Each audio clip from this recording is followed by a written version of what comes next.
Good evening, ladies and gentlemen. I have been asked that we sort of wait for about 5 to 7 minutes before we begin, as there are some people who called up. Well, I didn't find traffic, but they say they're stuck in traffic, so you know what's the real reason. But let's wait for about 5 minutes, and thereafter we start. I hope you don't mind. Want to get the... Okay.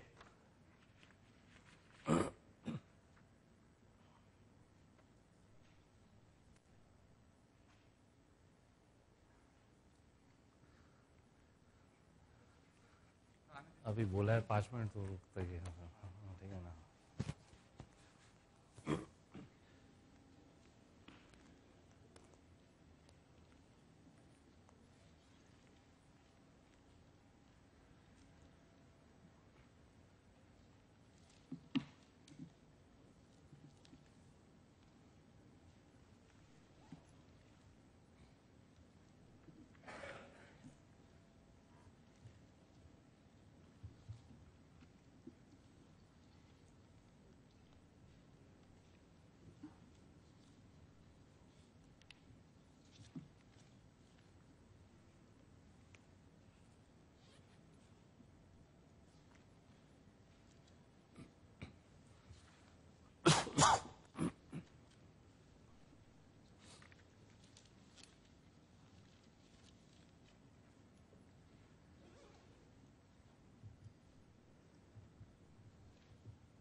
Once again, good evening, ladies and gentlemen. Welcome you to the UPL Capital Market Day. As always, this is one of the annual events where we share our Q4 results and the results for the full year ended 31st March. I would like to introduce you. On my right is the Board of Directors of UPL. We have Mr. Rajubai Shroff. He's the Chairman of the Board. We have Mr. Arun Asher. We have Mrs. Sandra Shroff. Mr. Hardeep Singh. Mr. Vikram Shroff. Also, I'll introduce you to the panel who will be sharing the dais with me and presenting about the performance. And at the same time, they'll be answering question and answers after the presentation. On my left, I'll start off with Mr. K.R. Srivastava. He is our Head of Manufacturing and Supply Chain. We have Mr. Rajendra Darak. I'm sure most of you will know him. He's the Group CFO. We have Mr. Jai Shroff. He's the CEO. We have Mr. Sagar Kaushik. He's the CEO, Marketing and Sales. We have Mr. Bhupen Dubey. He heads our India business. And Mr. Carlos Palisar, he heads our Brazil business.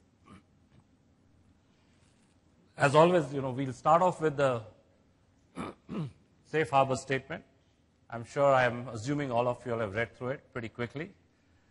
And we'll move on to the agenda for the day. We'll start off the presentation with Mr. Ajay Shroff, sharing his thoughts on the growth engines over the next 3 to 5 years for UPL. After that, Mr. Srivastava will take us through the manufacturing update. We have Mr. Sagar Kaushik, who will share with you the strategic direction which UPL will take over the next 3 to 5 years. Bhupen Dubey will share with you all the India story, the India growth story. Carlos Palisar will share the Brazil growth story. And we'll end with the global performance, both in terms of business and finance, which would be co-hosted by Mr. Sagar and myself. Before going to the presentation, I will share with you a short video which probably amply sums up UPL's passion.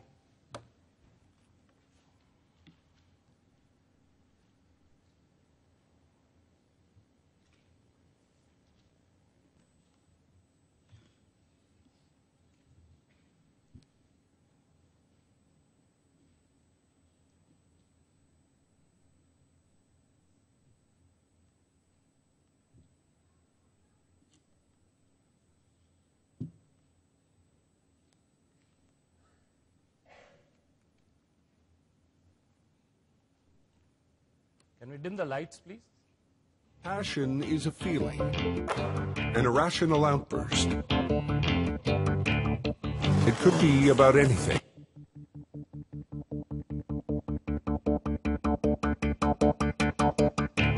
Passion is a feeling, an irrational outburst. It could be about anything. But more than that, it's a very strong feeling. Almost indecipherable. Passion is the force that moves us and leads us forward in life. We all fall in love at least once. We never get tired of falling in love. We fall in love for people, for our business, and for sports. And there's no better feeling than our team's goal. A group hug, or all the unforgettable moments. And talking about sports, there is no other more captivating than soccer. It moves crowds. Whole nations feel connected to this wonderful sport. We decided to take our suppliers, partners, investors, customers, dealers, cooperatives, and large farmers to the World Cup in Brazil because we want to continually strengthen our intimacy with them. There, we found a wonderful place where we could talk about our passion. Here at UPL, we are very passionate about our clients, our people, about life, and above all, our business.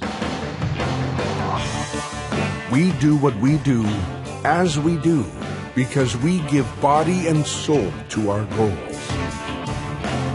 We are today one of the largest agribusiness companies in the world. But we want more because we can.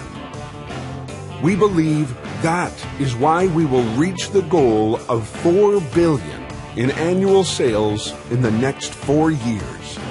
It is what we call the 4x4. And in the next 4 years, we want each one of you with us, winners and passionate people, as always. Because our passion is the same. Passion like ours.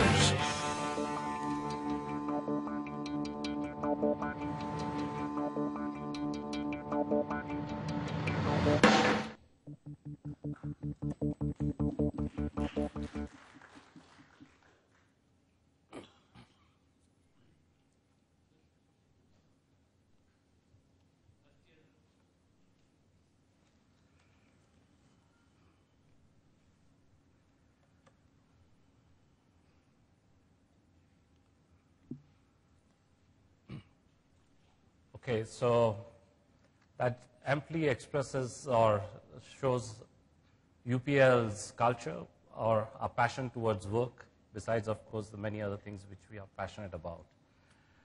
Before I hand over to Jai, I need to introduce our director, Ms. Reena Ramanathan. She's also here present with us. Ramchandran, she's also present here with us. And over to you, Jai.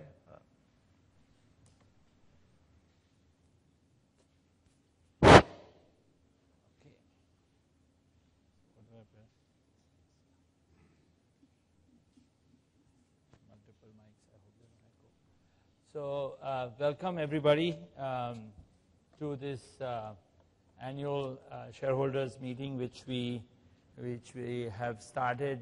I think this is the third year, and we look forward to sharing our team and our efforts for the last year, and also some of the thoughts we are going through for the future. This year has been a very challenging year from all aspects, particularly in the agriculture industry.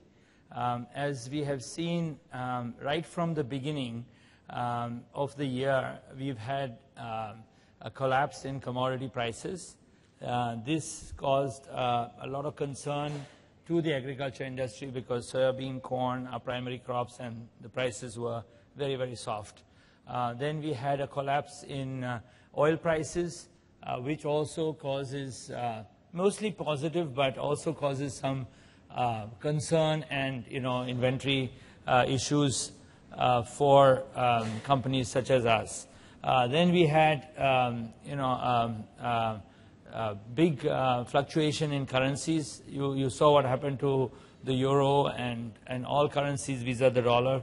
So that also, in a global company like ours, causes a lot of I would say anxiety and work. And then last of all, we've had tremendous climate change impact on agriculture. So you've had unseasonal rains in India, you've had almost no rains, lowest rains in a long time in California, you had severe drought in Australia, you've had floods in some parts of the world. So it's been an amazing test for UPL to deal with, from our center of operations, which is India, to deal with all these challenges in different countries. So Brazil impacts us for commodity prices and the currency. India impacts us primarily from the weather. We had dramatic weather changes. So I'm sure all of you have seen some of the results, our results. So I just summarize for you why we feel so good about our business. Our revenues are up by 12%. Volumes, we've had almost another 15% growth in volumes. We had last quarter is a big quarter, and we have the European sales which impacted that. Our EBITDA is up by 80 bips. Our PAT is up by 21%.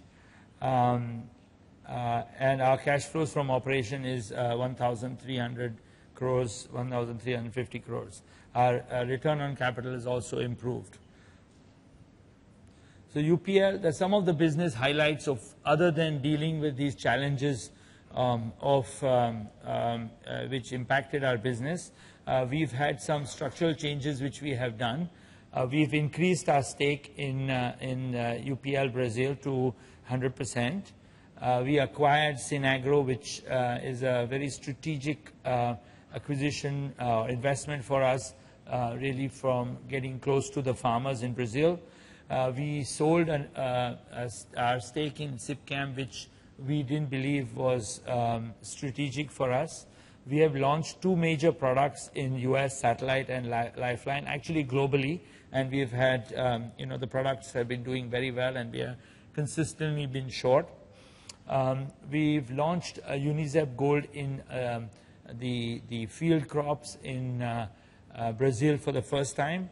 We obtained 187 new registrations, which is going to impact our business going forward. We were also able to convert our power plant from gas to coal, which is going to help us improve our cost of energy. So these are some of the things. Just to talk about exactly what I started off with is that we've had UPL has been the fastest growing company in the space. We continue to maintain that. We have been doing that for the last 10 years. And if you see our competitors, they've not been able to grow, or our peer group has not been able to grow at the speed which we have been able to grow. The challenges, among the challenges, we've had the weather change, commodity prices, and foreign exchange fluctuation. And even among these things, we've been able to maintain a sustained growth, and we believe that our business is poised to continue to have that growth. So I've already talked about the weather patterns. We talked about commodity prices, and there is also another phenomena happening is at least 3 of the major companies in our space globally have been acquired or have merged with their peer group. We believe that this will give us another opportunity to grow faster, because they will have to go through their consolidation. And we talked a little bit about the currency. UPL continues to deliver profitable growth among these challenges. Our team, I'm very proud to say, is so comfortable with these things. It's a very amazing system which we have. We get together and we deal with it and redefine our short-term strategies to deal with these things and also position ourselves. But we are very well positioned with such large geographies and such a strong manufacturing position that we are able to cope with these and then continue to deliver strong results. So some of the macro impacts, again, coming back to some of the major, how it impacts UPL. So fall in commodity prices has helped us because farmers becoming more discerning as to he wants to buy value, and UPL offers value, and so this is a positive impact. Oil prices have had a positive, will have a positive impact because this happened in December. By the time we run through all our inventories and we get we believe that it will have some impact going forward.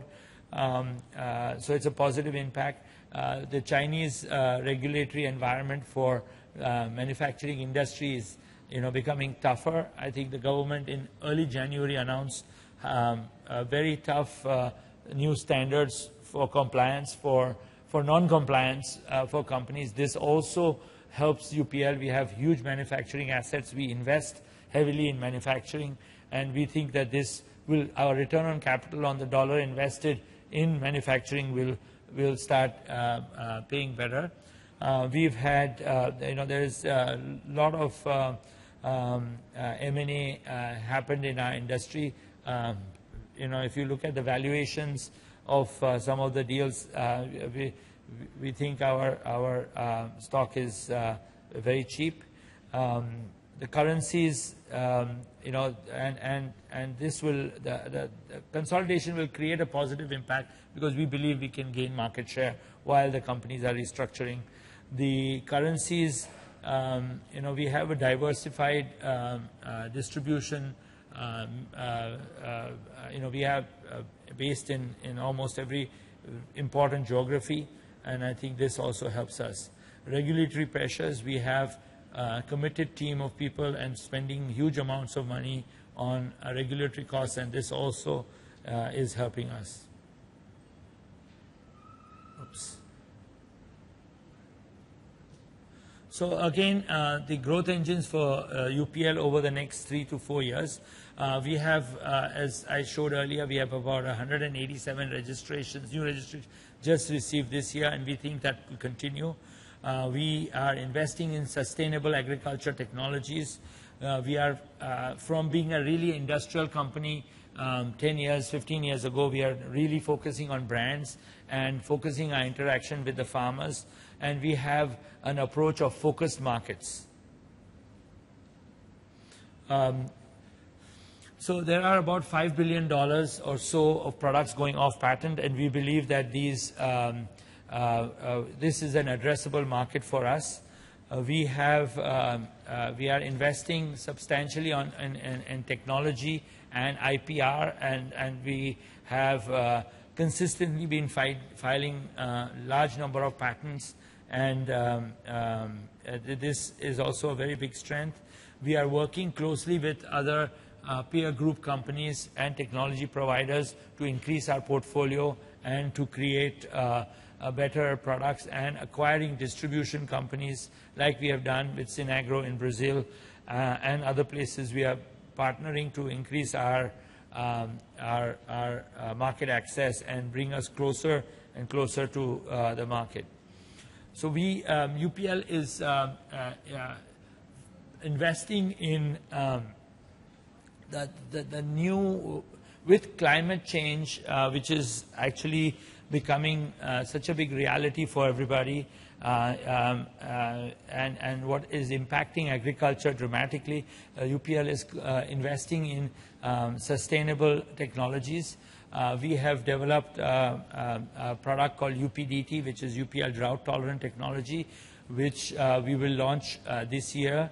And we believe this is one of the adjacent technologies which will help sustainable agriculture. We are investing and partnering with various companies to bring biostimulants to again protect yield for farmers. We are also working on micronutrients and delivering these to farmers to again help improve productivity of agriculture.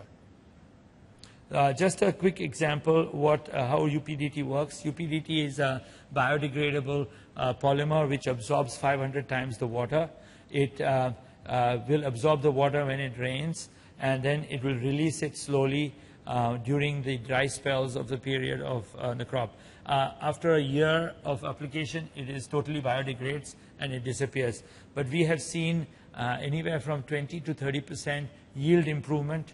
We've also seen reduction of leaching of fertilizer. So when it heavily rains, when the farmer puts fertilizer, it gets washed away. This reduces the leaching of fertilizer, and this is also a big cost for the farmer. And so this technology we've been trying for 3 years, and we will start commercializing this year onwards. We have another growth engine. We have, which my colleagues will talk about a little bit more in detail. We have farmer advisory. We are offering value-added services to our farmers, bringing them things which will improve their productivity, and we are partnering with our distributors and channel partners to improve our relationship with the farmers. Our focus markets today, where we are, our growth markets are India and Brazil. We believe that this will continue for the next few years. We have started investing in Africa and in China, which we believe are the future growth markets for UPL. So again, just to summarize, UPL continues to be on a growth path. We are growing in a sustainable way. We will continue to grow in a sustainable way because we are focused on markets, on product portfolio, on sustainable technology, and we are investing heavily in the next few years on engaging farmers. I will ask KRS to Mr. Srivastav to come and talk.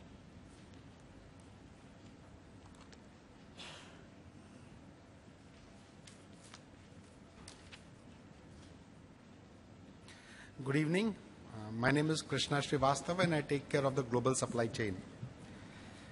Manufacturing and supply chain generally works in the background but provides a very important portion of getting the supplies at the right time and right quality and cost. It's been one of the key factors of success for UPL, and the few issues that I'll be taking you all through is what we focus on is on sustainability, reliability, a few regulatory aspects, and linked to that is some China concerns and growth. Also that UPL continues to invest in manufacturing capacities, and this gives it a significant competitive advantage. In sustainability, there are three major factors that we focus on. One is safety, environment, and maintenance of assets. Safety is possibly one of our number one priority, and it's something where the industry has maximum risk. As a chemical industry and as agrochemicals, we have maximum risk in manufacture in this area. So for us, it's number one priority, and it's because of this that we are able to have good amount of working in our plants and provide good manufacturing, reliable manufacturing month after month, year after year. We are also every year investing significantly in safety and tightening our safety standards and improving all our parameters in safety. One of the major factors that we focus on is training, a meticulous training program to all our staff, to all our workmen, to all our contract workmen. And that's one major factor that helps us in implementing safety standards. One other factor that we are working on is housekeeping, and that's developing good and visually appealing factories which provide transparent and good processes to work with. So these are one of the major factors we work on is safety. The second is on environment. In environment, we have a team of which we call as a green cell team, which continuously works on environment areas. One of the things it works on is on improving yields through waste reduction. And because of this, we become better in treating our effluents, and our costs also become much better. They also get better mechanisms of effluent treatment, and they also keep a tab on the latest developments that are taking place in this technology. UPL must be one of the first agrochemical plant in India where we have our active ingredient plant, which is on zero discharge. And as we move ahead, we are planning to convert more of our plants to zero discharge. The advantage this has to UPL is that it helps us to get easy permissions for capacity increase and for adding products. So this is one major advantage that the work that we do on environment and green cell helps UPL in manufacturing. We are also one of the first companies that had a very transparent monitoring system of effluent discharge, and we put it on the net much before the Pollution Control Board now has made it mandatory for all major companies to put it on the net. The third area, which is of great importance, is maintenance of assets. And this is something which we are focusing on in a great extent this year. We have provided fair amount of budgets to take care of it, and this is going to be a priority in all our plants to maintain our assets in very good shape. The maintenance of assets also helps us in maintaining good reliability of whatever products we manufacture. In reliability, the three major factors that we'll be focusing on is quality, schedule adherence, and costs. Quality is something where the normal parameters of specifications and packaging is something which we'll focus on. One other major parameter that we are focusing on is the convenience with which our customers use our products. So this is much beyond specifications. We need to make sure that our products get used comfortably by our customers and they like to use our products. So that's another area we'll focus on. And a third area is on competitor benchmarking. Schedule adherence, I think typical parameters, one is on OTIF, that is on time in full delivery, looking at 99% OTIF adherence. And we have developed a separate system for rush orders. This becomes extremely important in our type of business where you have a small window of supply and the demand could vary significantly. So you have either a fair amount of rush orders or a significant decrease in demand, and we have to work with both these parameters. Cost has been one of the major strengths that UPL has had, and will continue to work on getting our products with competitive costs globally.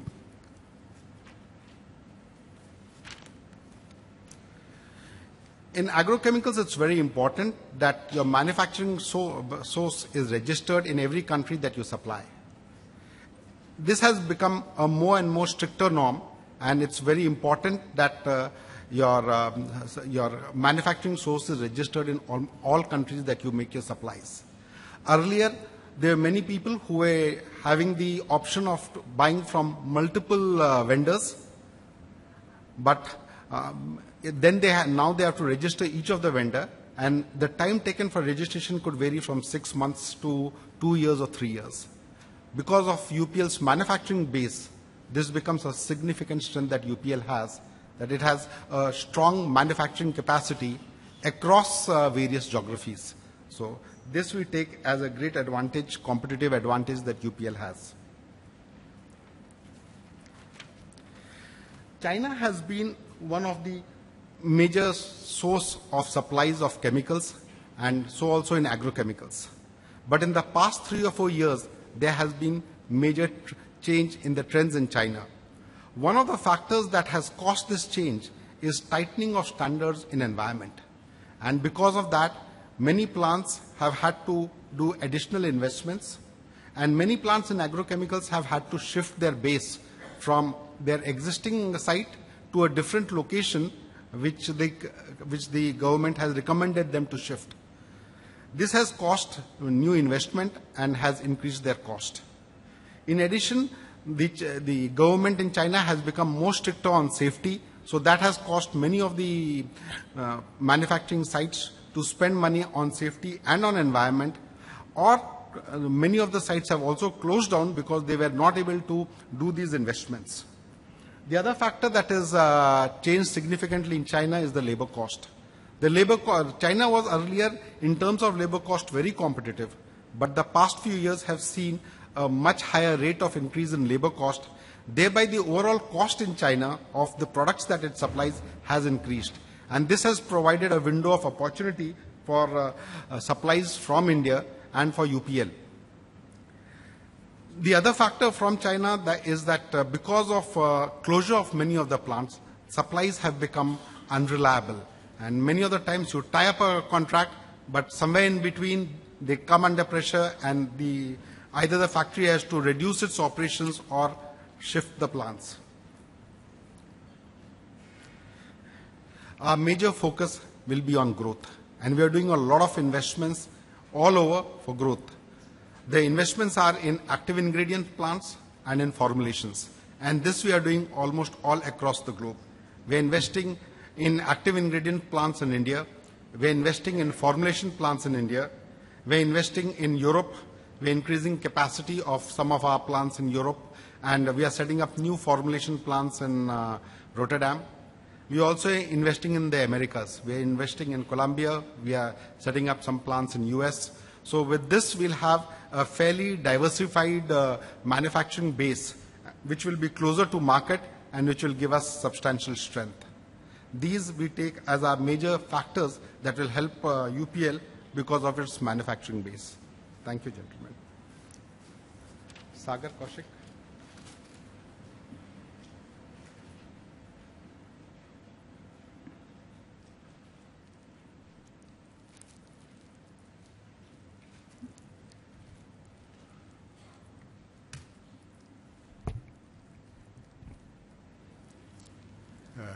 Good afternoon. My responsibilities are for the global business operations worldwide, and what is moved? Yeah. I will focus on the 4 very important growth engines for our business, and these are in terms of the product portfolio. Obviously, for realizing our growth aspirations, we need to have a robust portfolio which is customized to our target crops and the target countries. We are working quite fast with the sustainable technologies, and what it means are the alternate technologies which complement our existing portfolio and bring some additional value to the growers or come up to the aspirations of the new consumers who are linked to the food chain. We have the large growers, a lot of diversity in terms of the size of the growers. In Brazil, less than 10 farmers, they occupy the entire cotton farming of Brazil, which is more than 1 million hectare. And we have our home country, where we have 100 million farmers or even more. So how do we engage in terms of servicing those farmers at the time when they need? So therefore, we bring some more value in terms of the communication, excellence in getting contact with the farmers. The focus markets, which include for us the emerging markets today, and there are still some markets which are untapped, and we see our good potential for tomorrow. Now, in terms of product portfolio, to come straight, we, in the next 3 years profile, or time horizon, we will be launching 69 active ingredients or the technical products. And when you convert them into the formulations or the product to be used, they will be, at this stage, they are projects 151. And these 151 projects, they will be going into 565 as products in the different countries. So one project goes into a country, and that brings up to nearly 565 launches over a period of 3 years. And we believe that this will be really making our portfolio more robust, and this will address a market which is equal to almost $5 billion, which currently we are not addressing. So therefore, the robust portfolio, diverse portfolio, customized to the crop, customized to the countries, target countries, will definitely bring additional growth and value for the company. The product portfolio part, also we have the new formulations which we are developing, which are very innovative, and they could also be said as the game-changing formulations. We have herbicide, which is CS formulation. These CS formulations are giving additional value in terms of duration of control, in terms of convenience of application, loading and unloading when you do from the bottle, and farmer is putting into the backpack for application. So this is a tremendous convenience which is given. At the same time, they are water-based, so they are environmentally friendly. So we come out with a lot of modern approach to the formulation technologies, and these are some of the examples which are either as the CS formulation or WDG formulations, etc. One example I can give you for our Lifeline, which is listed here, which is a herbicide. This formulation has been rated. This formulation has been rated safest amongst the industry by any other company which has launched a similar product. The technical name is glufosinate. So we get the most favored formulation because it has just the caution mark, not a warning mark. And it means a lot in the US, especially in the California market. So we really work for the formulation, addressing of course, the function part, which is the control of the disease or the pest, but at the same time offering convenience, and also it is in line with the aspiration of the society in terms of the environmental friendliness of the product. So the focus is also on the brands, and this we have been communicating with you in the earlier communication packages. Sustainable technologies, as I mentioned, they are the alternate technologies. They complement the existing portfolio, and they are in terms of some of the biological products. They work as the growth stimulant. They also work as the disease management practices they also bring. We are working in the new technology. About the UPDT, Jay already indicated to you. The important thing is also to realize our post-harvest participation. We have a company, DECO, located in the US, and that is bringing the product and the engineering technologies together as a service function to the growers. So when thousands of hectares of citrus or apple, they are harvested, they go through the whole grading process, cleaning process, and finally they are given the wax coating, the natural wax coating, which allows them to travel thousands of kilometers, and they still show up as the most fresh products. So the US apples are coming almost up to India, and they still look much more fresher than sometime the domestic harvest.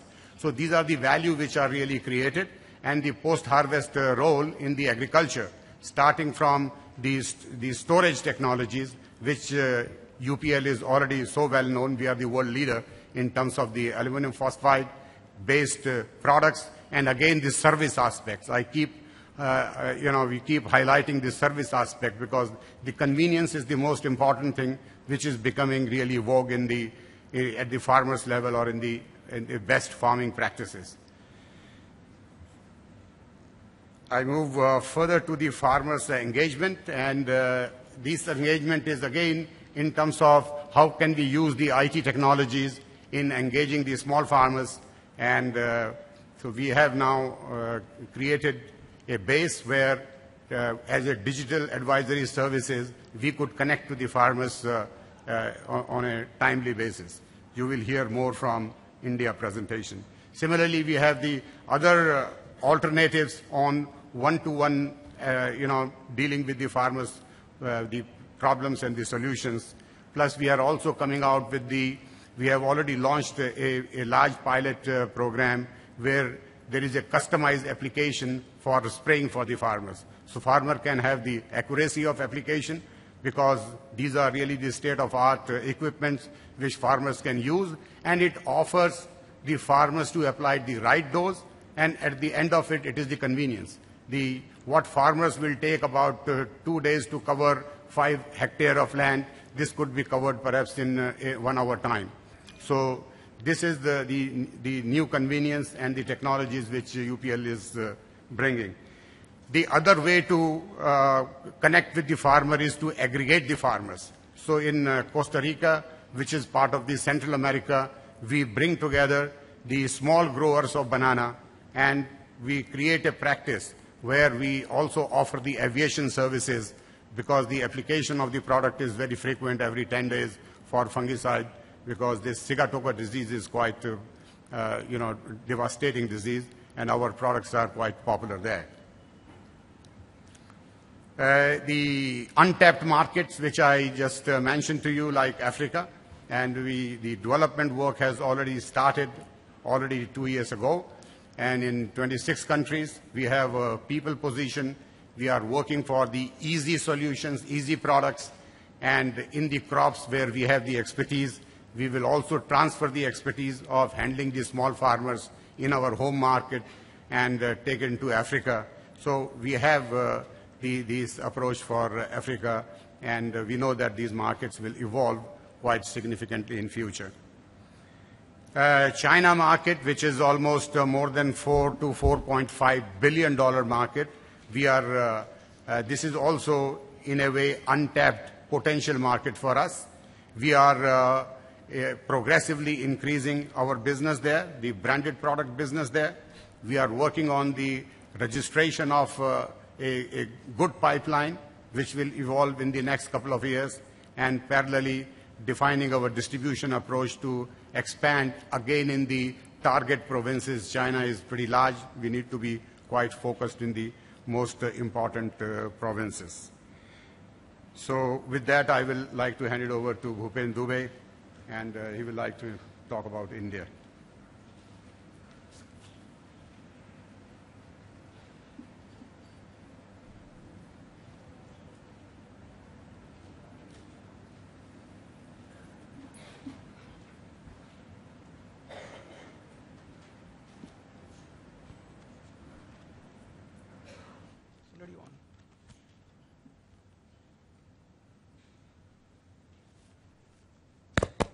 Good afternoon. Welcome to India. I'll just take you through India's scenario. I think India started the way, we are hearing last 2 weeks. IMET versus SkyMet, whereby El Nino will come and monsoon will be late and monsoon will be deficit kind of stuff.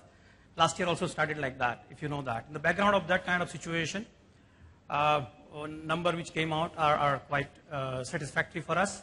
Just to take you through what happened to Indian ag market is our own in-house estimates. We believe that our market at a supplier rate, the company's rate is about 15,000 crore. We have grown by nearly 10 to 12% as the Indian market. agriculture GDP has grown in last 3 to 4. I mean, we believe that it will grow in the range of 2 to 4% going forward. While for current year estimate, which are coming, is probably plus minus or in the range of 0 to 1%. That is how it looks like. But going forward, midterm, we believe 2 to 4% will continue to grow. And therefore, AgChem market also will continue to grow in the range of about 10% plus minus in the coming 3-4 years' time. This growth is likely to come from two sources. One is a domestic consumption, primarily driven by the population growth and dietary and lifestyle changes, which we are all aware of. Another important point is exports, which will be impacted by the quality and regulatory acceptance of the importing countries. But we believe that the current export of agri output from India, which is about $42 billion, likely to grow at a faster rate going forward.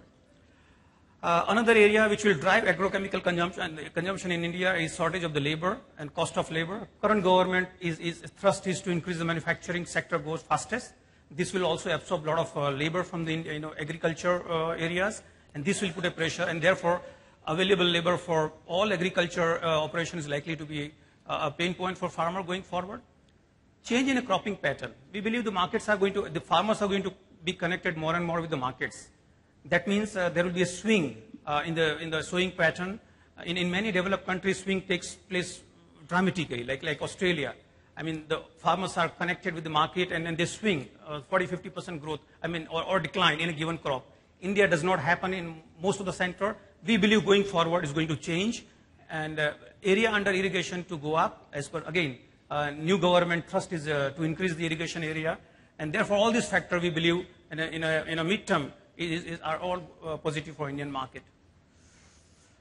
From UPL perspective, we have defined our approach. Earlier approach for the product portfolio was any segment available, go and participate, capture the market, enhance the presence. That was our approach earlier. Now we have refined our approach because we need to really have profitable growth and not just a growth.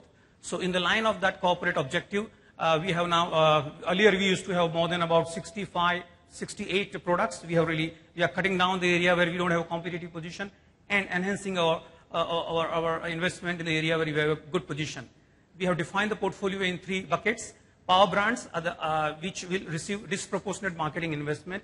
We believe here are the products where we have a very good differentiated position via IP or our production capability, and therefore they require a special attention. Strategic brands are the brands which are existing products that do not satisfy the power brand criteria, but are high priority for the organization globally from the capacity utilization perspective. New products are the product having a potential to become a power brand in next 2 or 3 years' time. So that is how we have defined our approach to the product portfolio. Another important point as we become more and more marketing savvy is important to connect with the customer. And earlier time, let's say our engagement used to be with the channel partners like trade partners, dealer, distributor, etc. We want to go a step further and engage with the farmer. For this purpose, we created 2 platforms this year. Adarsh Kisan Center, a free advisory on the weather, crop prices, disease management, etc. in a local language. Another is Adarsh Farm Services to explore the farmers to expose farmers to new technology for spraying and build the corporate branding. Just to give a snippet of it, Farmer Connect via Adarsh Kisan Center. Our goal is to develop nearly 3 million loyal farmers in next 3 years' time, and provide them free agriculture advisory on weather, market prices, farm service management, pest disease management, crop management. So these are the areas we started working on. We have deployed nearly 43 advisors, and they are operating from 2 centers. One is Mumbai Center, another is Vizag Center, and then they are providing services in about 8 languages to various state farmers, where we believe we have a very good position and we can strengthen that further. So there is a massive investment we are doing in creating this platform. Another area is Adarsh Farmers Services. What we believe that while India now is at par in terms of availability of new product, by and large all the active inventors they launch in India parallelly to the developed market, the issue is the delivery system is outdated. The earlier days we used to have the Bolo or the knapsack sprayer, same sprayer going on, there's no innovation taking place. So products are great, but the delivery system is outdated. We believe that we have opportunity there to bring innovation.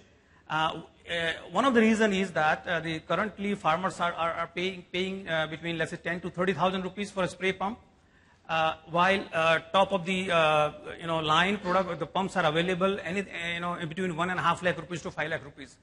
Farmers cannot afford it, and therefore what we have decided is we imported nearly 50 units of different combinations from Japanese companies in Brazil, and a very expensive pump, very sophisticated pump. And we have deployed in Punjab, Haryana, and Rajasthan market as a pilot run.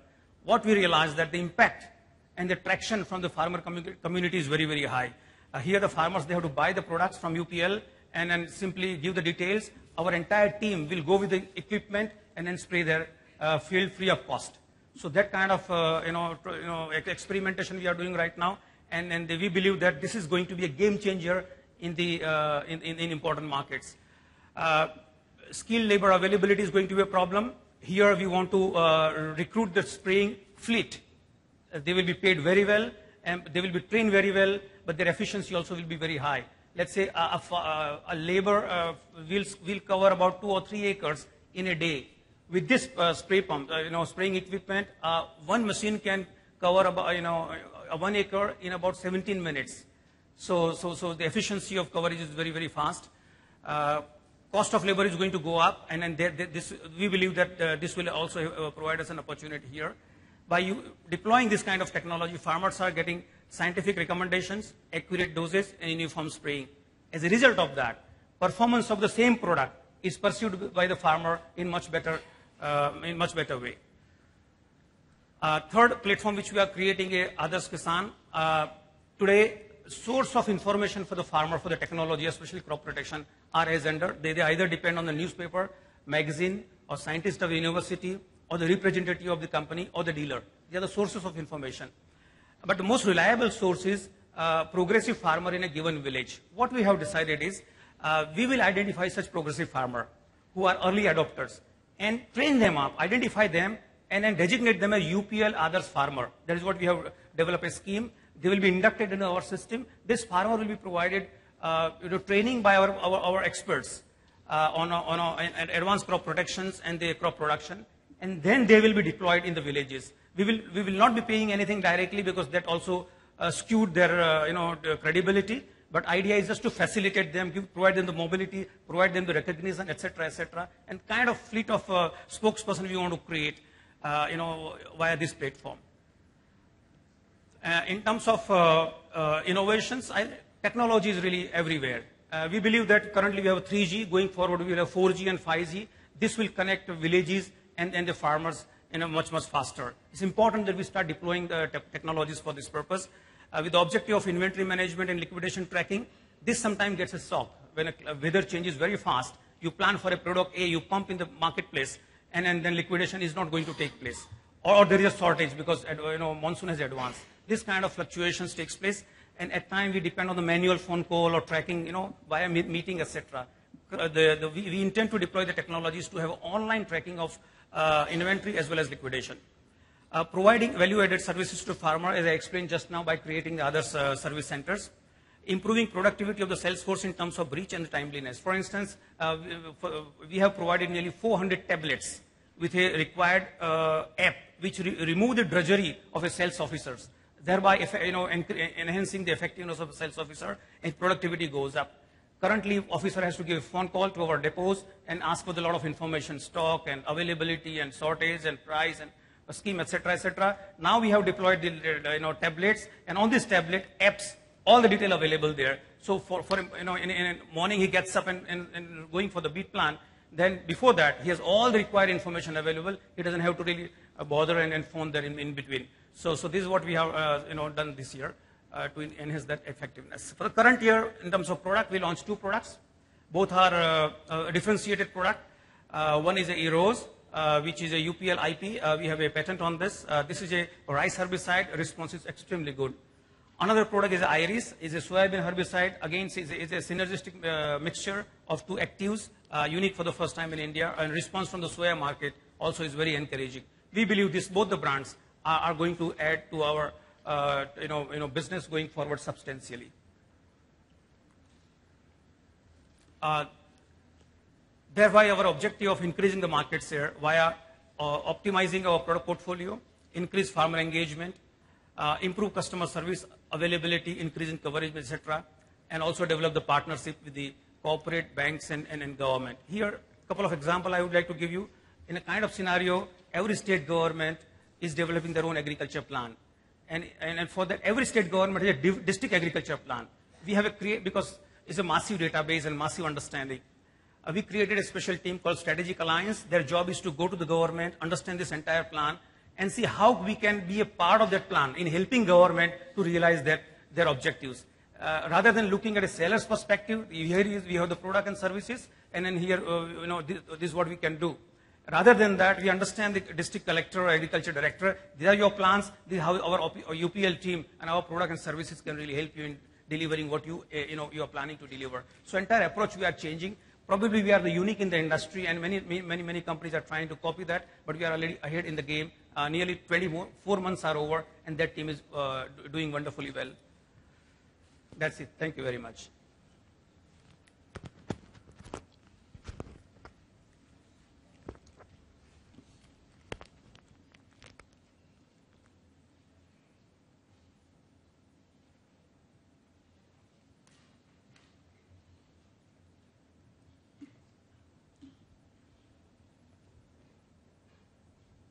Hello? Hello? Working? Good afternoon. It's a pleasure to be here. I would like to apologize. I am from Brazil. I don't speak perfect English. I will try to make me in the best way to communicate. But please, after the presentation, we will have some time. If I am not so clear, please come to discuss, and we can talk about. First, I would like to talk about our good experience in Brazil in terms of be first a partner of UPL in Brazil. You know that UPL have acquired DVA in 2011.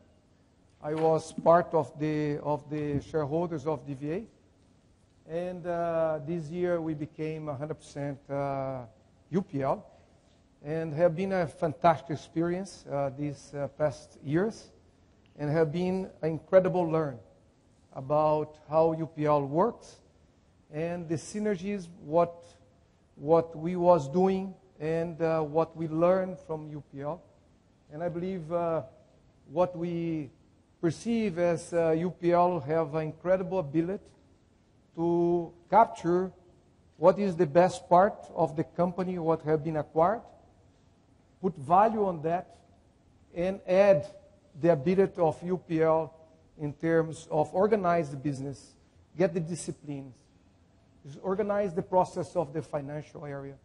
We had the SAP in the company. So the company became with a very clear policies, very clear rules, and UPL have motivated us a lot to develop our knowledge and what we have best. And these have been incredible opportunity and have been incredible motivation. And I'm very proud to continue to be part of the team. And I hope to be in UPL for all of my career until I'm retired. But it's really a pleasure to be part of the team and have been an incredible learn process. Let's talk about Brazil. And it's an amazing country where the growth in use of agrochemicals have increased a lot. If you see in 1993, Brazil was $1 billion market, and this year, 2014, we closed in a $12.2 billion market. It's incredible growth, and we believe the perspective is to keep growing in this year. Sorry, this is here. We have had 6% growth from 2013 to 2014, and in our numbers, we predict that 5% growth in the next years, arriving in about $15 billion market by 2018. This could give us some surprise. Could be higher than that. I don't believe it could be lower than that, but could be higher than that. And this higher will be very good to us too. This is the facts what have been critical to this growth. And the use of technology, it's improving every year in Brazil. We are talking about how we believe we can have a sustainable growth in Brazil. I don't have too much time to go in details, and I use more pictures to demonstrate that. But I have choose 2 points what we believe it's very important to our sustainable growth. First, it's innovation. We believe that innovation will give us the differentiation to keep growing in a sustainable way. Another point is passion. We believe when we love what we do, and we do what we love, it's possible to do better. And these are the 2 points what I will talk about today. We believe a lot in innovation. We believe that every product, even very old product, it's possible to reinvent. It's possible to discover new use. It's possible to make them better. It's possible to add value to the product if we understand how we can use that. As example is a bureau. This is the old bureau, this is the new bureau. And they are different. But it's the same concept car. But they give a lot of value added from the beginning. Looking toward that, we believe that we need to be fast to be first. And we are working a lot to be the first company with the post-patent product. Here we have some examples of products, what we have been first in the market or first in the crop. And during the last 4 years, we have been the most successful company in registration in Brazil. We have got a lot of new products. We have a very complete product portfolio today for herbicide, insecticide, fungicide, and specialty products.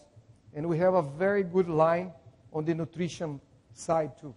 And we are doing a very strong job on that. And our game is to renew our product portfolio every 5 years. If we analyze our top 5 products in 2011-12, the top 5 formulation was sold by us in 2011-12. This year, we will have a complete different 5 top products, selling products. Let's say in 4 years, we have renewed our products, formulation products in the market. That gives us a tremendous differentiation. Another point, innovation to be unique. As we believe we can reinvent products, we are working on the nutrition side too to discover new forms to improve yield. And here example of Atrium. Atrium is a unique product of UPL. Nobody have this product. It's a biocatalyst product which add more sugar in the plant of sugarcane. And we have launched this product this year, last year, 2014-15, and it's moving excellent in sugarcane, adding more sugar content on the sugarcane. Another very unique product, and this is a discovery what we have done in Brazil. This is a very, very old molecule, but it's very, very new and fantastic molecule. This is mancozeb, a molecule with about more than 50 years. And we reinvent this product because we saw in 2011 that the compounds what have been used to control disease in soybean, corn, and cotton have become resistant. This is, and a professor explained about, this is a population of fungus after 3, 4, 5 years using a fungicide, and using a fungicide with a specific mode of action, the fungus becomes resistant to the product, and the product loses control. We discovered that our product, they give to the fungus a little bit confused because they have multiple sites of action.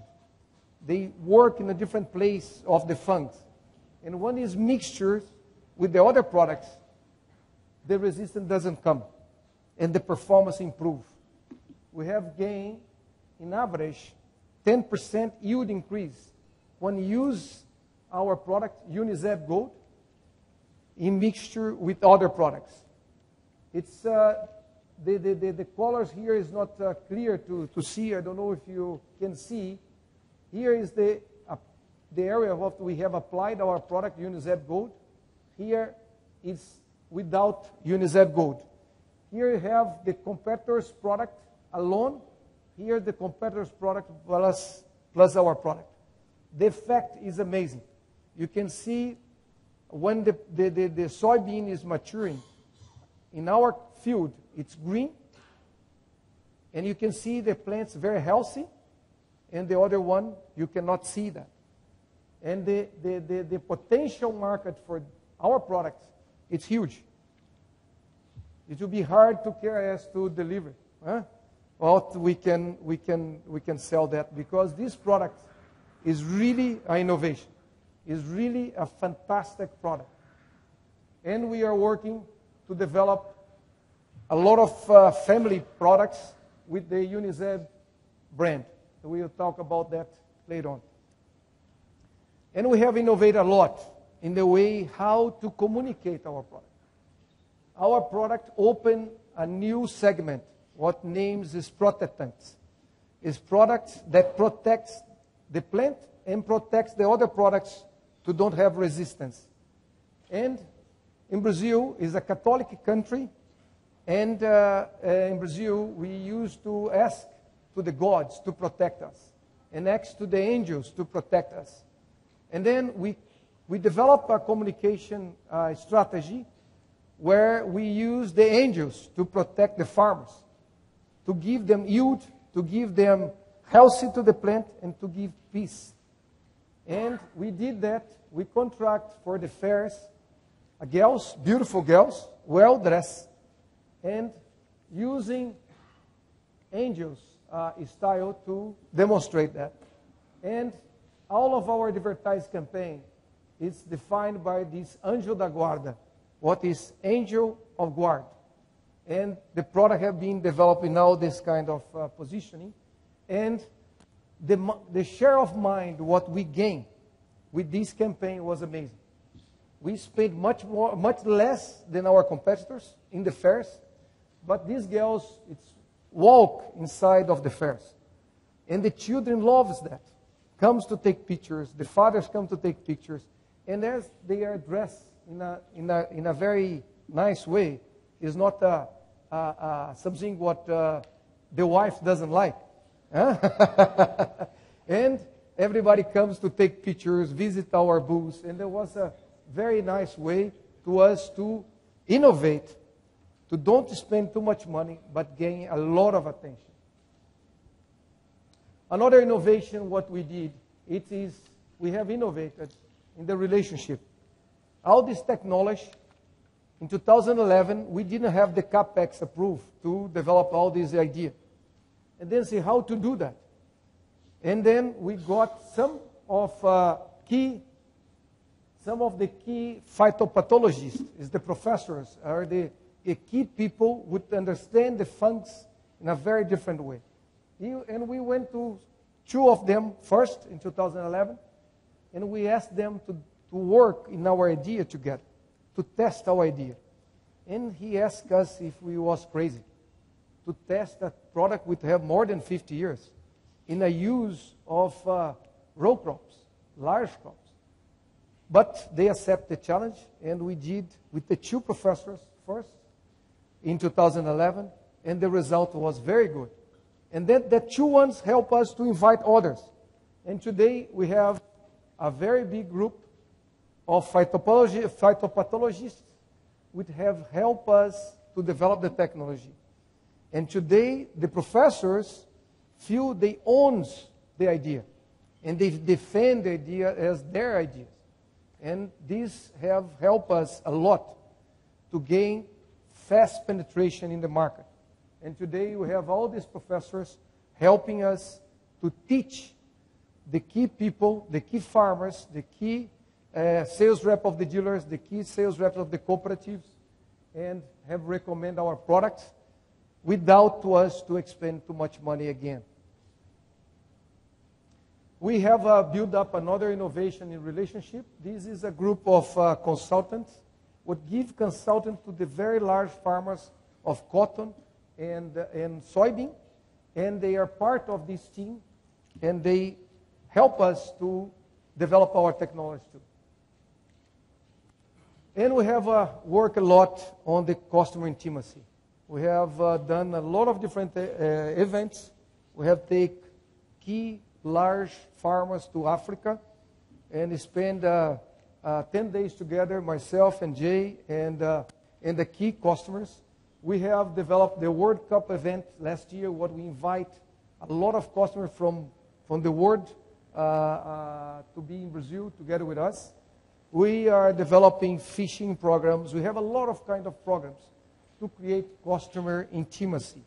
And this works very well because when we are together with the customers and exchange ideas with them, a lot of helps comes to our ideas too. Because where we can be creative, when we are in the field, when we are closer to the customer, and we believe be closer to the customer, we can be more innovative too.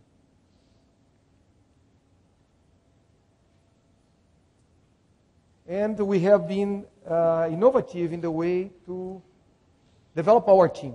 We have this program, say it's UPL Learning.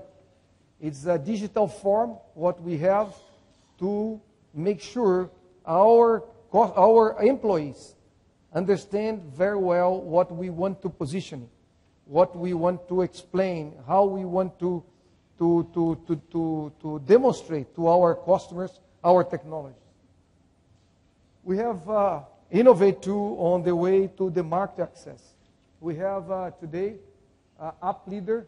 App Leader is a project, it's a program, what we have to develop a closer relationship with our dealers and all the programs we have with our dealers.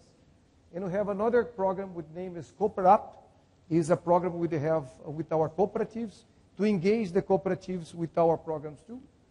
And we have done, I believe, a very strong position in Brazil as the 40% acquisition on this Sinagro group, where we will be very close to the customer.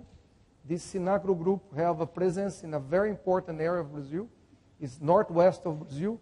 And with this strategy, we believe that we can develop even more innovation because we will be much more closer to the end user and it will be facilitate to us to penetrate in the market. We will learn here to improve our program here. We will learn here to improve our program here. Say it's a very important strategy what we have developed. Another innovation is that we have start last year our field station in our formulation development center in Brazil, what will help us to fast track our process of innovation. Now I will move from innovation to the passion. We are very passionate with our brands. We are working a lot to brand our products. Here example of Mancozeb. We have positioned this brand as Manzate to the fruit and vegetable market.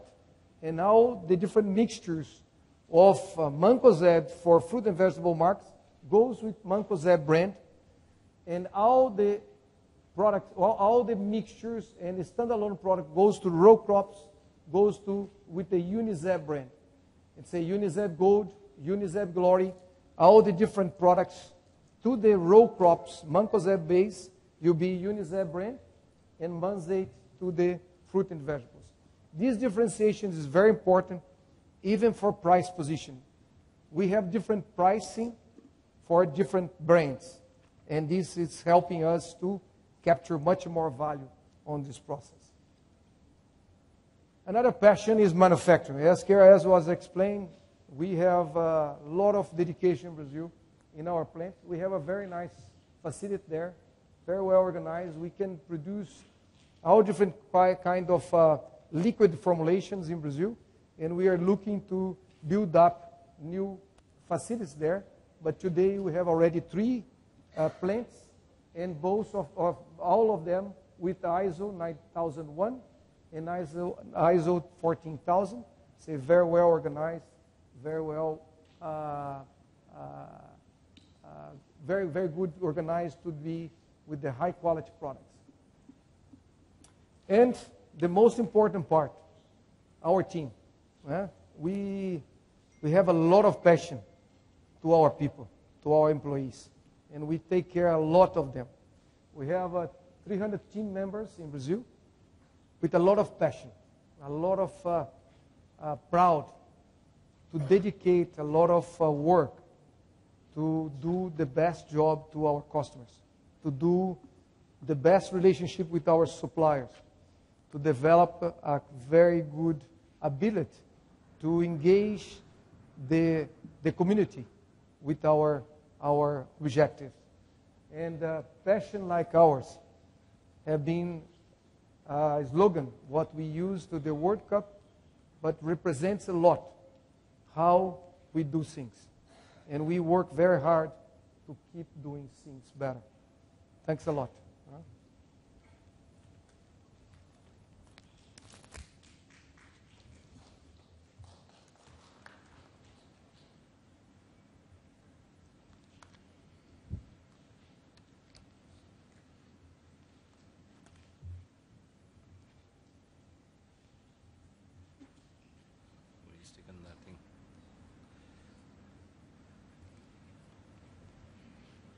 We'll take you through the numbers and also a business update. So Sagar will take you through the business update, while I'll take you through the numbers. I'm sorry, this is the best we could do, but I assume all of you all have a copy of the presentation. So I'll take you through quickly the highlights. Sales at 12,091 crores, a growth of 12% over that of the previous year. EBITDA at 2,363 crores, a growth of 17%. EBITDA as a percentage to sales improved by 80 basis points to 19.5%. Last year it was at 18.7%.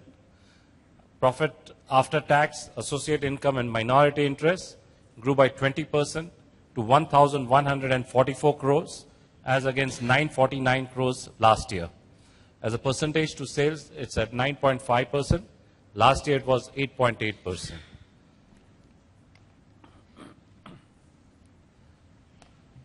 This is the broad breakup of sales variance. As you would see, volume grew by 14%. We had a price improvement by 2%. Exchange impact for the entire year was negative 3%, and therefore the net increase of 13%.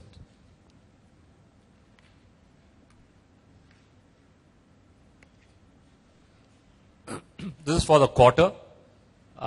Sales for the quarter, the Q4, that is quarter Jan to March, were 3,624 crores, a growth of 9%. EBITDA at 785 crores was 21.7% of sales and a growth of 17% over previous year. The EBITDA for the last quarter improved by about 1.6% or 160 basis points. And profit after tax and associate income grew by 22% to 440 crores as compared to 360 crores in the previous year. The sales variance for the quarter is there was a volume growth of 18%, a price dip of 2%, exchange impact of negative 8%, and therefore the growth was 8%. If you were to do it at a constant currency as of 31st March, the translation reversal for the 9 months, then the effective growth for the last quarter was 11%. This is a region-wise breakup as we have been sharing all over the last few years. You would notice that India at 2,621 crores shows a growth of 17% over that of the previous year. Latin America at 3,406 crores shows a growth of 19% over that of the previous year. Europe at 2,032 crores shows a growth of just 1% over that of the previous year. But just to keep you updated, this growth of 1%, actually the price and the volume growth was about 5%, but we lost because of currency about 4%, so the net impact was 1%. Rest of the world at 1,770 crores grew by 16% over that of the previous year, and North America at 2,259 crores grew by about 6% over that of the previous year. Overall growth of 12%, and as you would see, Latin America, which includes Brazil, now contributes about 28% to our total revenue. India contributes 22%. Next is North America at 19%, Europe at 17%, and the rest of the world is balanced 15%.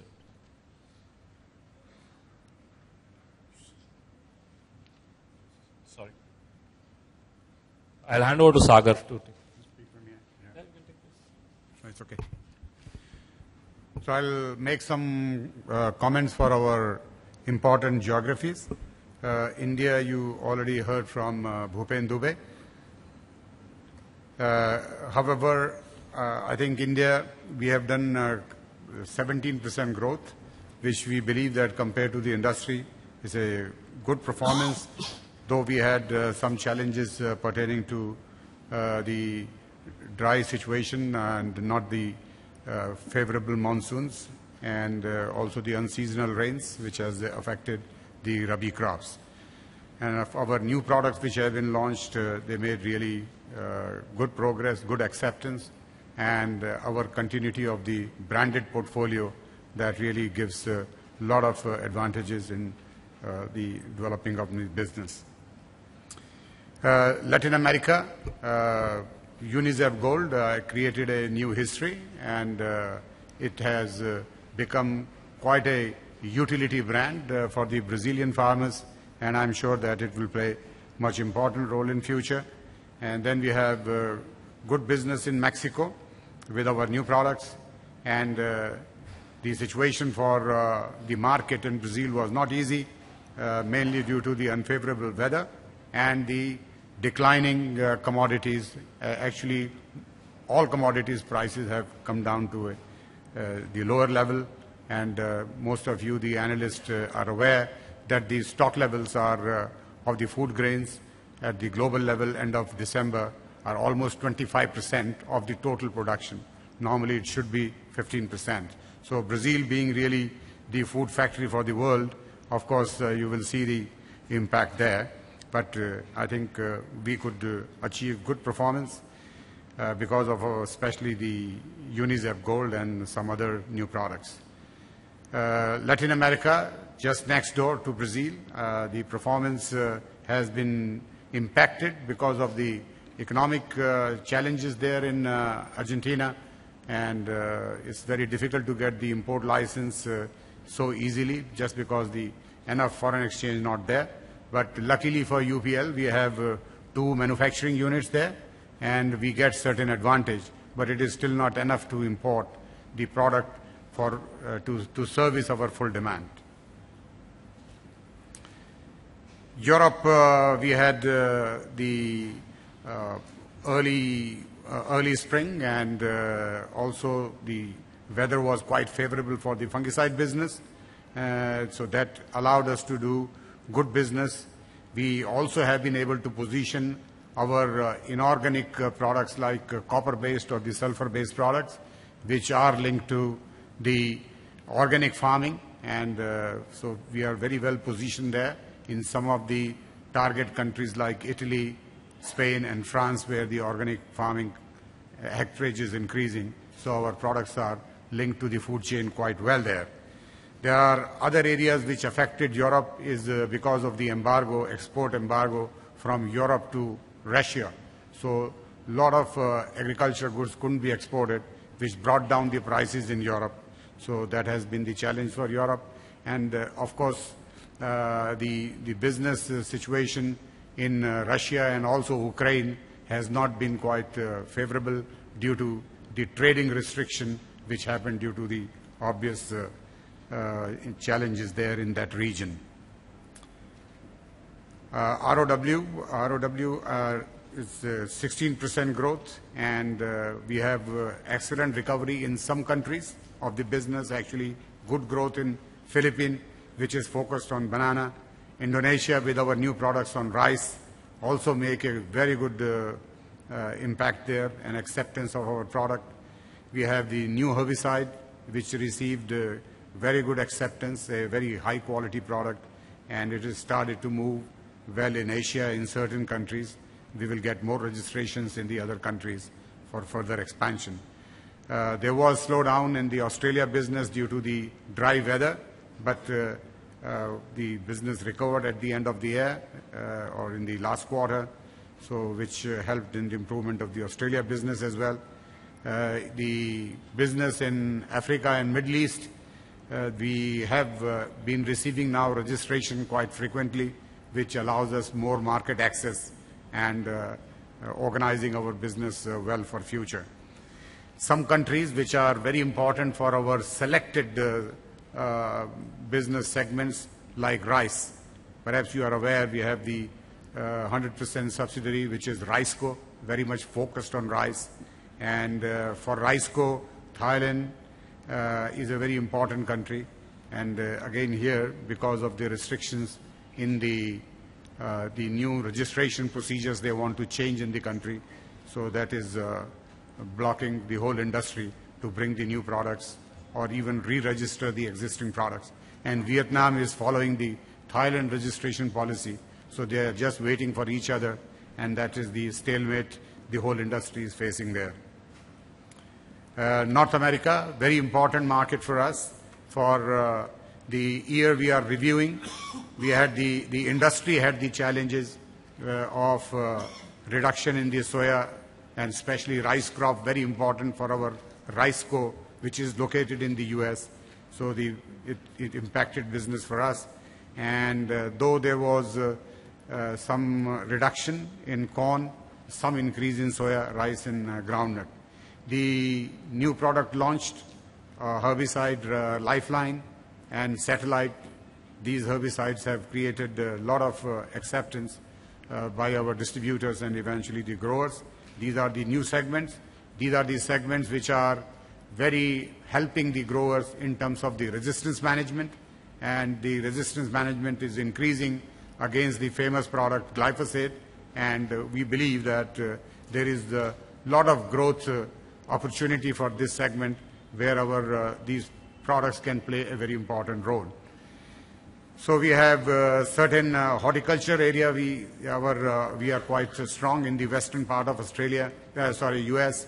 We are very strong with our portfolio, and now we are expanding into the Midwest, which is basically the field crops, which are really the large areas of corn and large areas of soybean with our new portfolio. We have in the US another company, Deco, I referred before.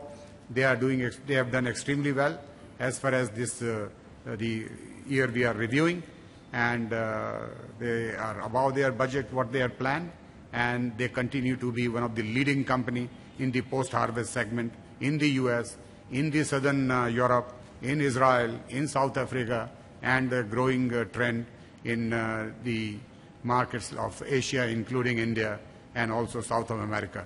So it's a great business, good model, which brings the product and engineering together and helps the fresh fruits to remain fresh for a longer period. So back to you. Thanks, Sagar. I'll take you through the last few slides on financials. You have the working capital. We ended the year with about 90 days of working capital, an improvement over last year by about 3 days. As you would see, inventory was up by about 4 days. Debtors were down by 2 days. Payables we increased by another 5 days as compared to previous year, and thereby the net working capital was 90 days. This is a cash flow, cash deployment. As you'd see, we got about 321 crores from sale proceeds of SIPCAM. PAT and depreciation stood at 1,599 crores. Thereby total operating inflow was 1,920 crores. The same was deployed 250 crores for working capital. Repayment of debt was about 175 crores. Dividend proposed, dividend for the previous year was 172 crores. Capex and investments 1,047 crores. And DTA and other receivables 276 crores. These are the key trends on some of the ratios and reflects again our superior performance as compared to the industry. You would see that sales growth, a CAGR of 16% over the last 3 years, last 4 years. PAT, a CAGR of 24%. EBITDA as a percentage to sales has improved from 19.02% to 19.5%. And ROC improved from 14.5% to 19.65%. That's all we have. We will open up for question and answer. But before we do that, I would like to introduce a few of my colleagues. Sagar will introduce few our colleagues who are present here. Yes. And what we will do is, after the introduction, we will have a Q&A session, which will be up till 6 o'clock. Please, I would request you to restrict yourself to not more than 2 questions. After 6, we will be there for high tea. Most of our colleagues will be present here. So in case you want to ask more questions, you are free to approach us individually and ask the questions. So over to you, Sagar. Yeah. When I was tapping your shoulder because we talked about the growth engines. And could you imagine engines they will run without the drivers. So it's very important that I introduce the growth drivers. And I would start to introduce the first colleague of mine is Mr. Jairam, who is sitting here. He's head of the human resource for the company and located in Mumbai. Thank you, Jairam. I also introduce Sridevi.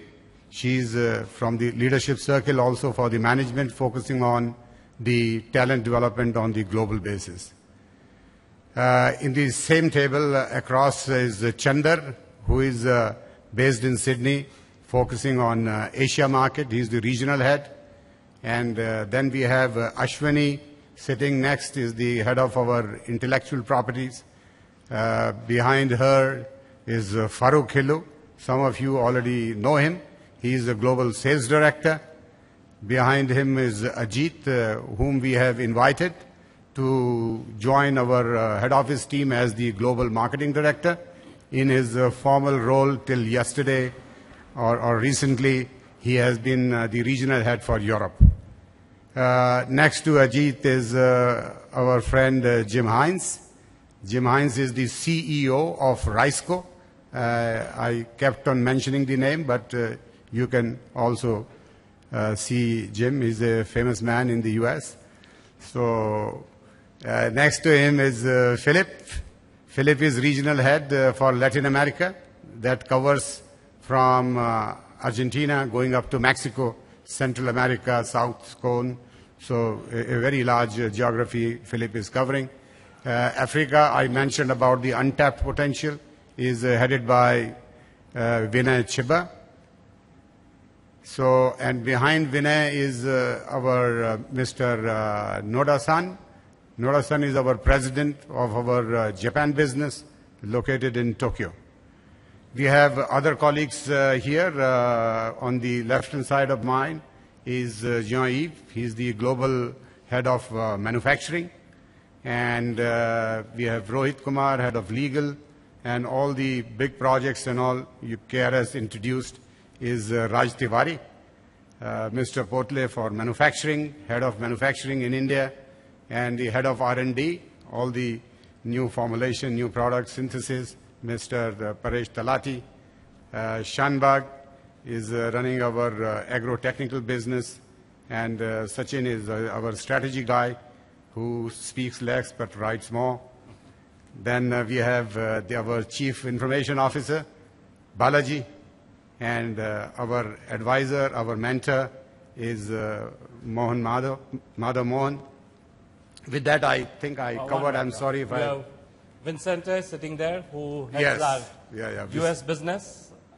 Yeah, Vicente. And maybe I wouldn't be doing service if I don't introduce you to Nitin. Nitin supports me in finance.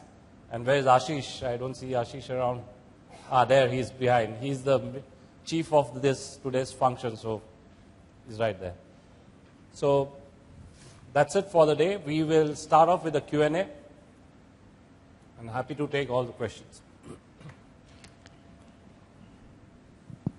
Hello.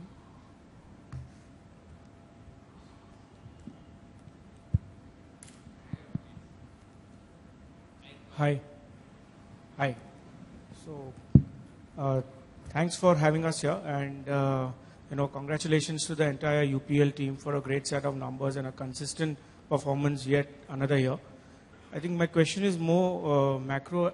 The thing is that we did guide initially during the short clip that we envisage being a $4 billion USD over the next 4 years, and which would imply a 20% kind of a growth, per annum.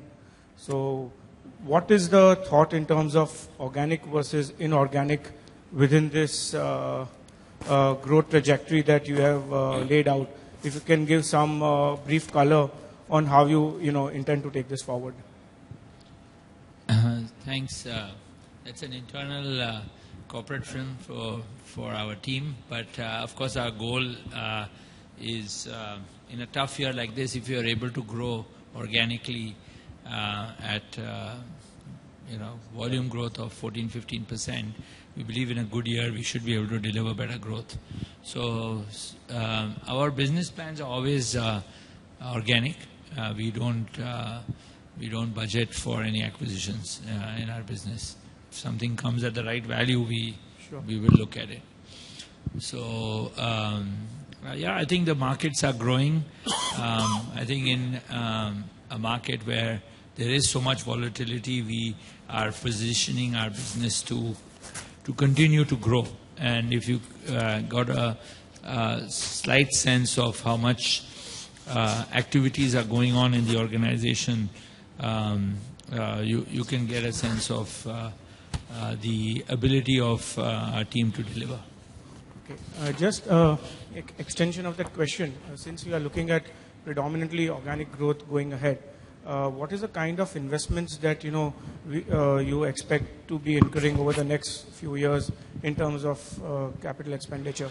So we've maintained about 100 to 150 million that's dollars. That's incrementally going up with sales a little bit, but not much more. Okay.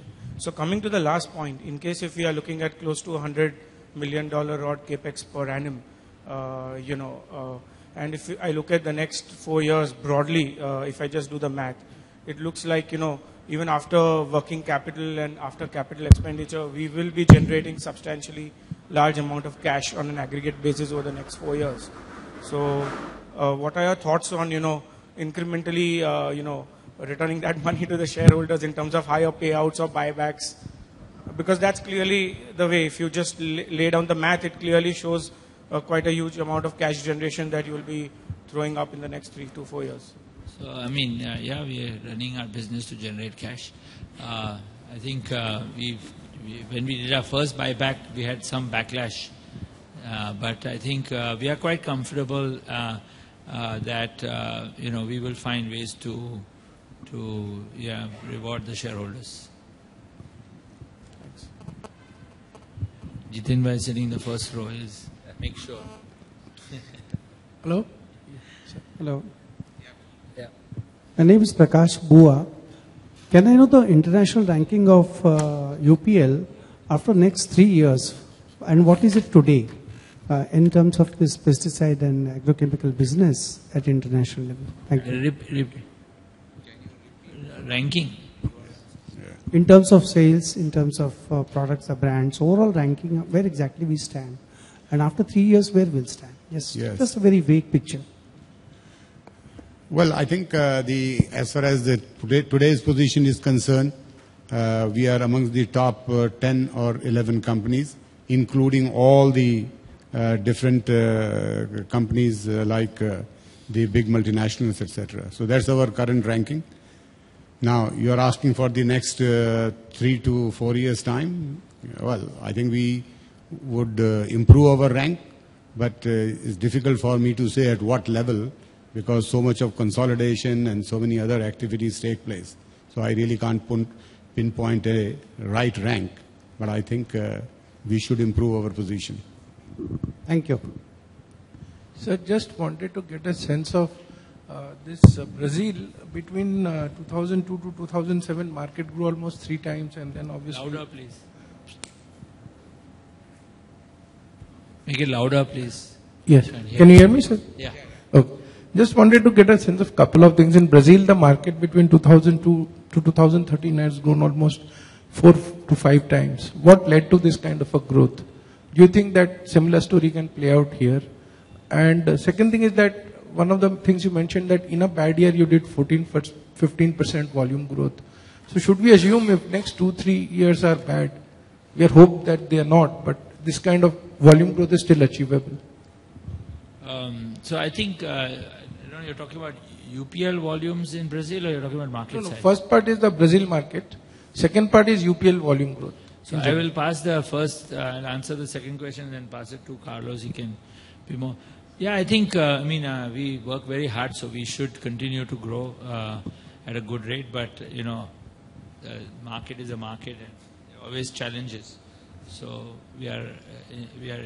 our team is investing a lot of time and energy to continue to grow and maintain a higher growth rate than the average industry companies. One minute. Carlos, you want to? About Brazil, if we see the situation of the growth of the last years, it's we don't believe that the 22% will keep for the next years, but the sustainable growth will be there because the acreage, say, there are a lot of potential to improve and to increase the planted area. We believe that soybean have a quite important areas to increase the planted area. Sugarcane, even with this stress momentum for sugarcane, the planted area is growing. Corn have a potential to increase a lot, second crop as a corn. A lot of technology have been delivered to have a short cycle of soybean and have a second crop as a corn. And this is a very good technology. And biotechnology is increasing. And now this combination of technologies demands a lot of more crop protection. And with that, we believe that the sustainable growth will be there in Brazil. In our view, minimum 5% growth per year. Hello sir, this is Amar here from India Nivesh. Sir, my question is primarily related to the slide number 21, which talks about the registered source regulatory. So do we feel that this registered source norms is going to get tougher and tougher over a period of time?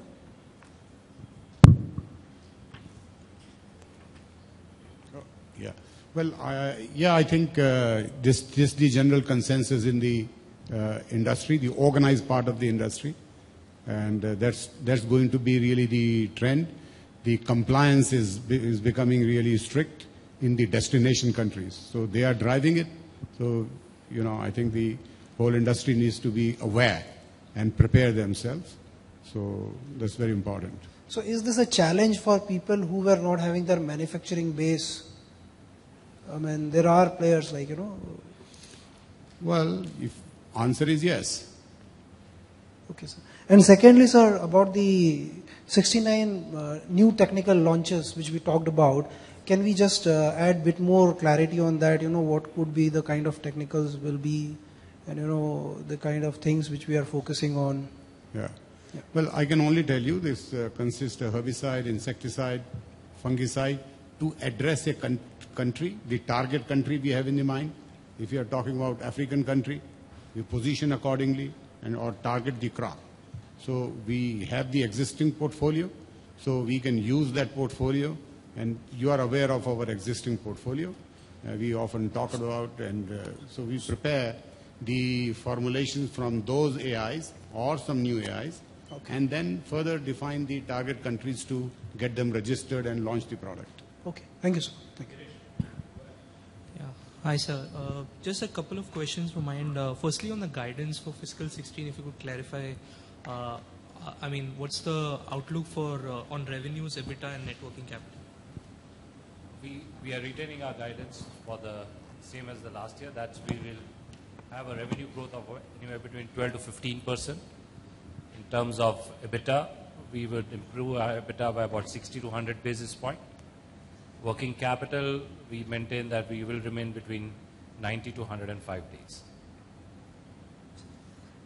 Congratulations on the roadmap on the revenue side. Just want some color on the same. Slide 26 talks about the new product launches, and we've addressed that by saying that it's a market opportunity of $5 billion. Just want some color in context of the geographical mix going forward, particularly given that we are investing in India and we would be investing a lot in Brazil. What kind of mix are we expecting in the next 3 to 4 years from that region, and what kind of capex for those two specific geographies? Yeah, good question. Here we have the new initiative to develop the global portfolio. So therefore, one thing is to develop what the specific products or customized product with the region needs. It's Brazil or the US or Argentina. One is to originate the new product from the market. The second approach is to define a portfolio which cuts across the larger geographies in the world. And I think we need to have the balance, but now our focus is more on the global portfolio. So therefore, we know that the kind of products which will be getting, the patents will be finishing, and so therefore we are preparing more for the global portfolio in terms of the innovative mixtures or the innovative formulation to service majority of those countries where the market exists. So that's really the driving part. So any number that you could share in terms of mix going forward, revenue contribution? Well, I would say that there are, if you see the list, which is the published list available, these are about 15 to 17 products. And so out of them, we have our strategy, and I think that's very much an internal document, so we are working on that. So lastly, on fiscal 15 results, capex has been about 1,000 crores. If you could just help us break out, what is the large spend items there? Yeah, about 800 odd crores is towards capex, and this capex is basically both for physical assets as well as for registration. However, we prepone some of a large part of that is capital work in progress, because we prepone 2 of our projects as we saw very encouraging results, particularly for glufosinate plant and particularly for our glufosinate product. So we have preponed that capex, and there's one more capex which we have incurred for raw material which is going to be used for glufosinate. And there has been a fair amount of capex which is again in capital work in progress, which is towards registration of products. This is largely in the European region. As you know, it takes 3 to 5 years to get a product registered, so most of it goes and sits in capital work in progress. You are also aware that we bought shares of Advanta. This is known, so that's the purchase of shares. And of course, the UPL Brazil, we acquired 100%. So some amount. Thank you. So my question is on global, agri commodity prices. Sorry. Oh, okay. Yep.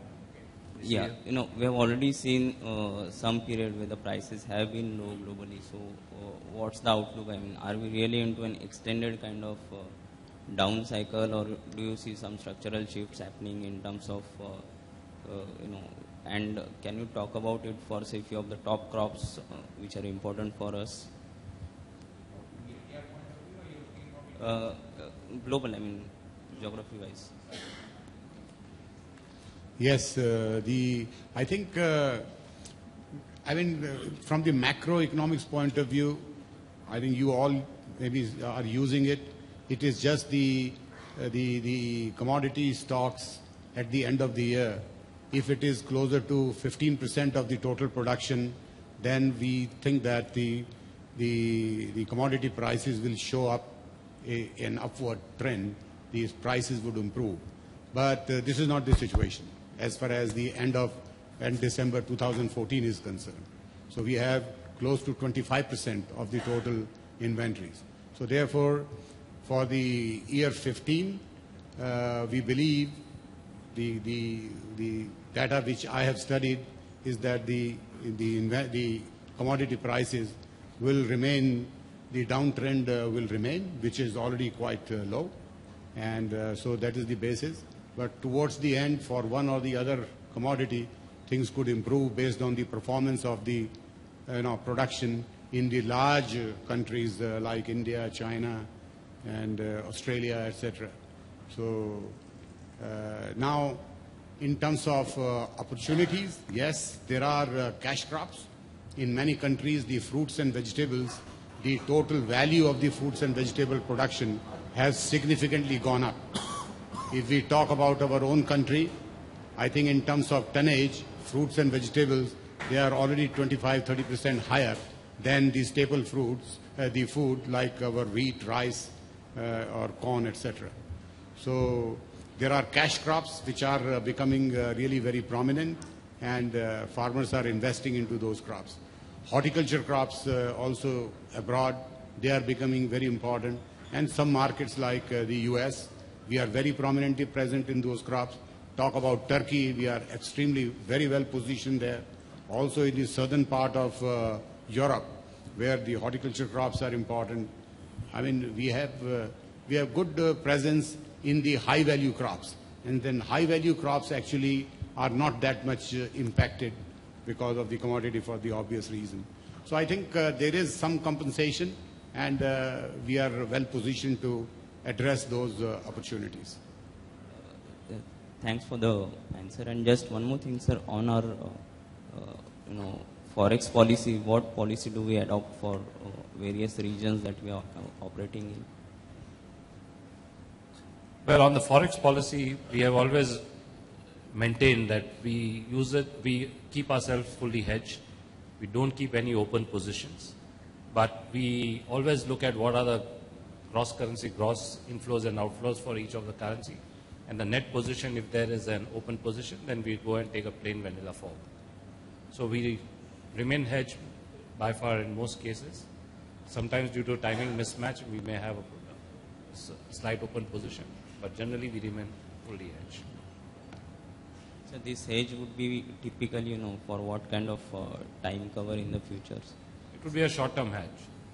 So for typically 3 months to 6 months, and yeah, that's that right. Will be exposed. Depending upon the cash flows.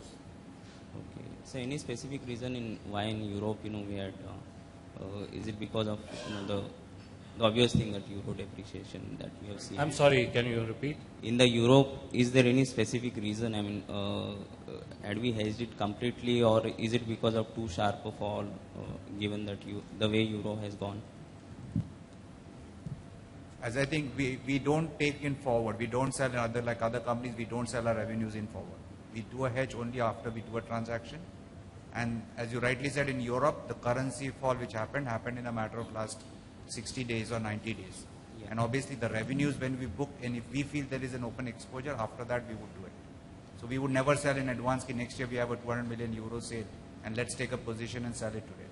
That's not an internal policy we are allowed to do. Okay, sure. Thanks, sir.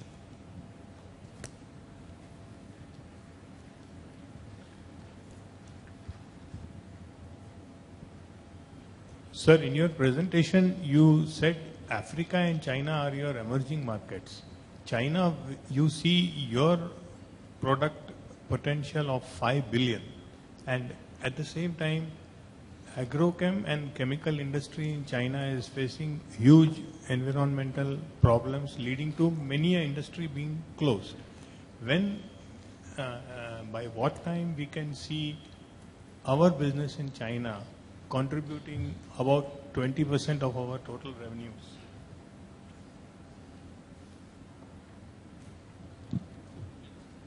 I mean, we didn't say our market in China will be 5 billion. The market in China is 5 billion, and we are already present in China, and we are growing our market share today. And I think we are selling our branded products, so there's really no correlation to what is happening in China with the local manufacturing industry, which is primarily based for export. Of course, some local industries also will get impacted on higher environment standard. Indian companies also, India also follows very tough standards. So here also, a few years ago, there was an impact. Yeah. Even now, I mean, if you don't follow the rules, you get into trouble. So we think that going for next 2-3 years, China will become a more important part of our market in terms of revenue percentage from that. I don't know if it will ever become 20%, but we expect it to grow. Yeah. Thank you.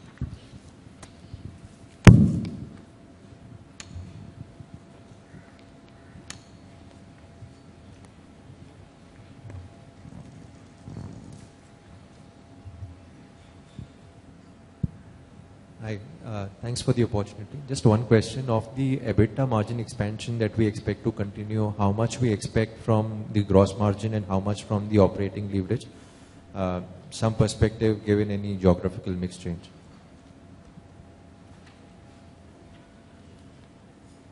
We believe it should come out of the gross margin. That's where we expect it to come from. Thank you.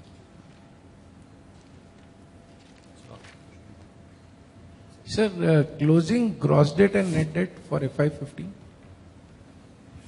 Gross debt is about 3,300 crores and net debt is about 2,300 crores.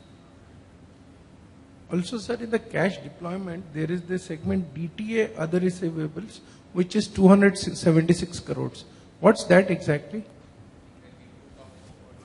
When we do our forwards or we've done swaps and all, any of the income which comes, it says other receivables. What you see as receivables, only the sales receivables. Anything other than sales receivables go under the other receivables. So that's one of them. Take last question before we break for tea, and we'll be happy to meet up with the Q&A during tea time. So, Jay, is it fair to assume that each year we will be targeting for at least 1% increase in operating margin? And going by that, where do you see the ROC by the end of 4 years, and will we be debt-free by the end of 4 years? Keep telling me to buy shares back, so what to do? No, I think we can be debt-free. It's a strategy decision on how we manage how we want to manage the balance sheet and how we want to return money to the shareholders. And so I think it's entirely up to the cash generation will be substantially more than what we invest. So as far as the ROC, I think we have to keep facing a challenge. But it's fair to assume that our aspirations is to improve more than 1%, 100 basis points.